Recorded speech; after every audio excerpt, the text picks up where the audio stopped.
Any lateral running needed to play the outfield. The Indians, on the other hand, have Carlos Santana, who the team's DH in left field for Game 1. Santana hasn't played any games in left field since 2012, and that was only 4 innings. So the question we ask is, should the National League adopt the DH?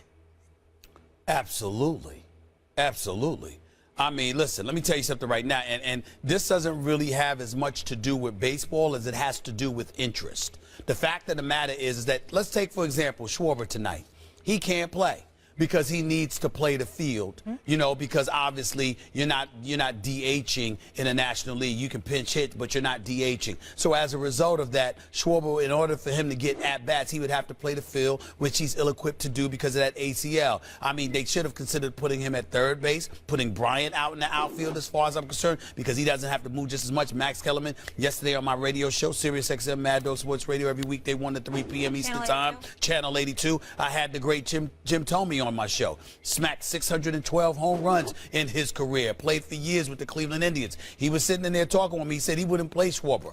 Then I sat up there and said, what about moving him to third base? He said, I would consider that before I put him in the outfield because there's less movement, and so re-aggravating that injury is slimmer. There's a lesser chance of him doing that. That was his position. Here's my position.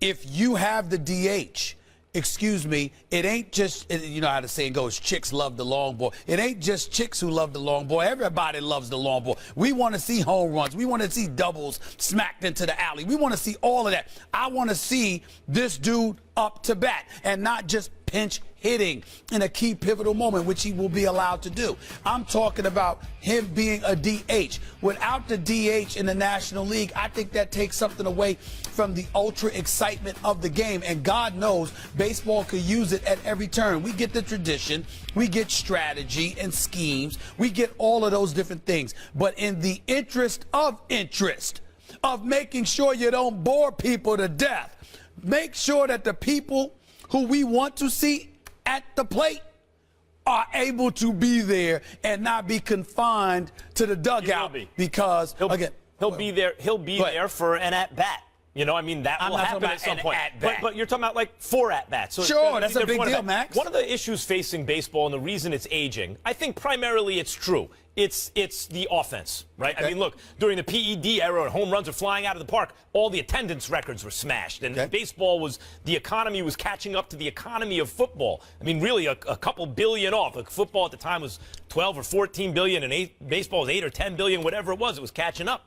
Okay. And since the offense went away, it's back a little bit, but not to nearly to the levels it was. Interest has waned, yes. But also, in a broader sense, the general trend in this country, you know, where America used to be the national pastime, the general trend is football and basketball get increasingly popular, and baseball gets increasingly marginalized. And I believe that's because baseball is intrinsically less athletic than those other sports. There's less athleticism on display, which is why my favorite highlight shows are always back in the day, This Week in Baseball. I didn't care who hit the home run. They all looked the same. It was Ozzie Smith grabbing the ball at shortstop, making an incredible play. Omar Vizquel later on, because that displays athletic ability. And what the DH does is reward less athleticism. The reason he can't play is because I'm fine with not having a DH. Is injury. Just like Adrian Peterson can't play for injury. You don't get to see him a couple times a game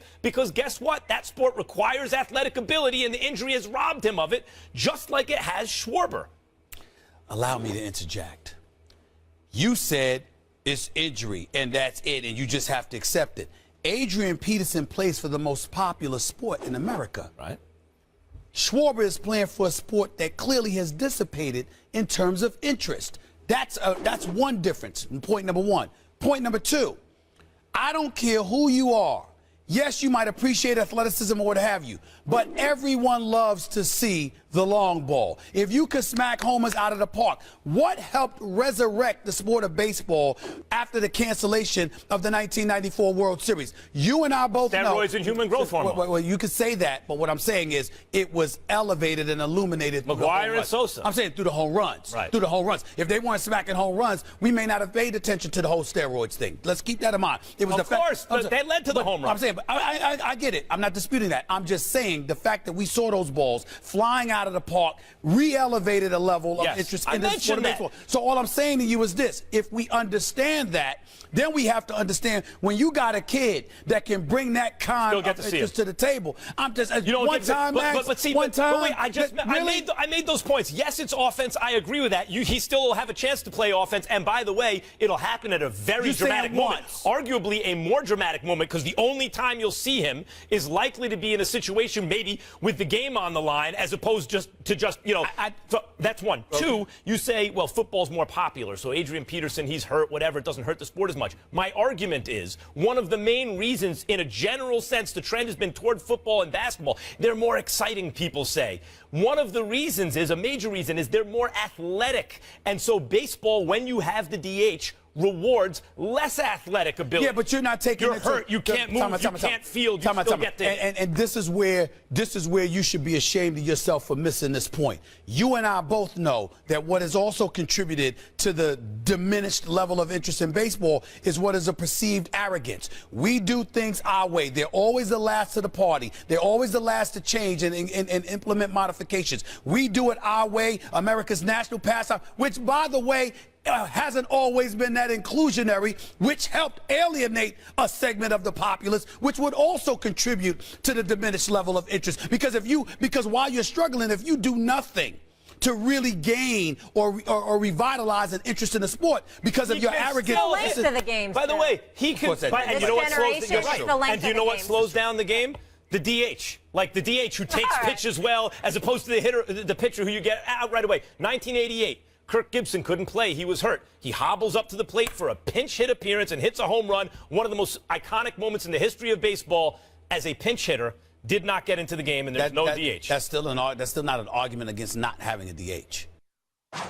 We've got two great NBA games for you tonight, and the first one is a rematch of last year's Eastern Conference Finals, Cavs versus Raptors at 7 p.m. Eastern. Then it's the Warriors and Pelicans from the Big Easy. Both games available on the apps, ESPN and Watch ESPN app. And we're calling it Big Saturday because guess what? 3 Big Ten games for you on tap at noon Eastern. It's Michigan and Michigan State. That's always fun. Then at 3:30, Northwestern battles Ohio State. And at 7, Nebraska, Wisconsin. All 3 games also available on the apps. Meanwhile, for the second time in 3 weeks, the Chargers will take on the defending champion Broncos, but this time Denver will be without C.J. Anderson, who had arthroscopic surgery to repair a torn meniscus in his right knee. There's no timetable for how long Anderson will be out. He will be replaced by rookie running back Devontae Booker, who was selected in the 4th round of this year's draft. Hello, Mark Schlereth. How are we doing? I'm good. How are you guys? Good to see you. And we're going to see you later because you're hosting NFL Live with Teddy Bruschi. We heard rumor on the street. Yes, tune in and see the train wreck that is Teddy and I hosting NFL Live together. I'm sure it's very tough for you guys to sit there and talk football. I believe in you, man. I believe in you. I expect great things from you and Teddy. I mean, everybody looking at you saying, "Oh, happy, stinking, and Teddy, they're gonna do great. They're gonna do great. Oh, good luck, guys." I expect greatness. I know how knowledgeable y'all are. I know you know your football. I love your style, your presentation. I expect greatness. The man hasn't slept in 4 consecutive days. I'll be watching. Now, you know what? Worst thing that happens is I could embarrass myself. I've done that my whole life. Yeah. So, I mean, I do it every day. They ain't gonna hurt me. Awesome. All right, Mark, let's get into it. How does the loss of Anderson impact the Broncos in the AFC? Interestingly enough, I mean, I don't know how long C.J. Anderson is going to be out. I mean, there's no telling right now. Some people are saying a couple of weeks. Some people are saying this is a season-ending injury. So we don't know at this point because of the meniscus repair. But I will say this. They made a move last week. They started Booker. Devontae Booker started for the Denver Broncos Monday night against the Houston Texans, and C.J. came off the bench. Now, C.J. is a bowling ball. as Trey Wingle likes to say, a bowling ball of butcher knives, right? He is a guy that can move the pocket. He's a guy that's got a lot of muscle in his forehead. He'll tattoo you with that stuff. He has been inconsistent over the course of his career. But I'm telling you, Devontae Booker got an opportunity to start. He came in there on Monday night, and that guy played like he had a rocket up his can. I mean, he was going. He was coming off the ball. He set the tone. And what I like the Denver Broncos, what they did, because their offensive line has struggled at times, their offensive line played pretty well after the first couple of series where they had a couple of penalties. They played pretty well, but the coaching staff developed wrinkles in their running game. It wasn't just straight wide zone left, wide zone right. It was counter. It was power. It was pitch strong. It was toss weak. So they basically implemented other things to take some pressure off that offensive line. And Booker was tremendous outside the tackles, basically starting runs outside, having those cutback lanes. So I really don't think it impacts them that much. Let me ask you this question. Broncos are 5-2. Yes. They lost 2 in a row to Atlanta and San Diego. Prior to that, let me throw their victories out at you. Okay. Carolina, ain't the same. Indianapolis Colts, don't get us started. Cincinnati Bengals, nothing to brag about right now. Tampa Bay Buccaneers, that's when they were 4-0. And now they beat Houston. Right.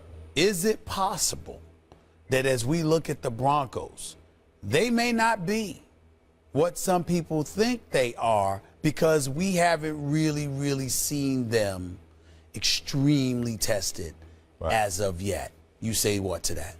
I would say that defensively, even against Atlanta, even against San Diego, they limited. Now, they gave up some big plays, but they limited points.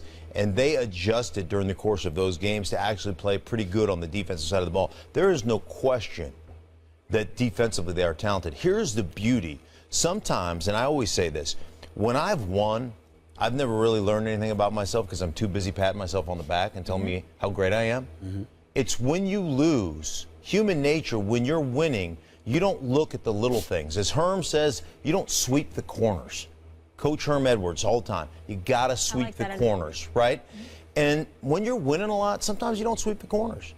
And losses like that, for me, really made you look at yourself critically, made you go into a critical mode from looking at what you're doing as a defense, where your weaknesses are, what the blueprint is, and how to adjust to that. And we saw some of those adjustments on Monday night against Houston, albeit not the same type of offensive weaponry of Atlanta or even of San Diego. And what I'm talking about is that inside, being able to match up running backs or tight ends in the middle of the field. San Diego does it well.